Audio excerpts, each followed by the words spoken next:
Back at Mount Martha today, we're so close from having this place all cladded and done. You can see from behind me, most of the shiplap here is done now. There's really only one corner we're working on. It's that far corner there. One of the big holdups is we couldn't reach the top of the matrix. The scaffold didn't go the entire way because we were going to build a deck here.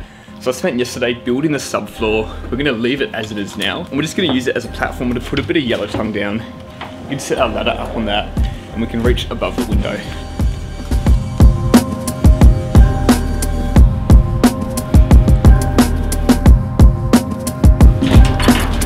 This is what the finished matrix looks like. So between each board you have a 10mm gap. The board sizes all vary. This is a 1190 by 2990 board. So this is the back of the house. You can see it's done, it's all painted.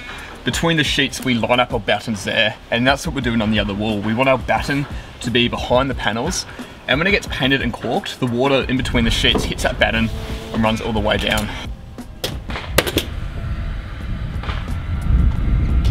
We don't actually do a horizontal batten, we just have this aluminium flashing, and it just sits between the two sheets. And it's got a small angle on it too, so if water goes in there, it hits that angle and just drips down off the sheet. And the biggest problem using these big sheets though is you do see if they're kind of out of line. We need to make sure the wall's perfectly straight. Need to make sure it's all plumb, all level, and then we don't have any problems. So I normally shoot on these battens first. The wall's already pretty straight behind it, but then I've got two fixed points either side. I'm just gonna check it with the level. This is actually spot on. If it wasn't, we normally just get plastic packers, slide them behind the nails, and get it straight that way.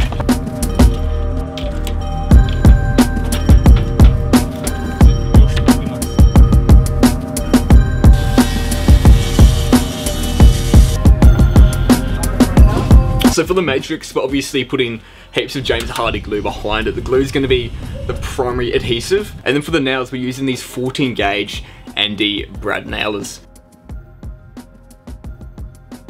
We're just using a Paso pneumatic gun, and we're shooting one nail every 100mm on the outside of the sheets.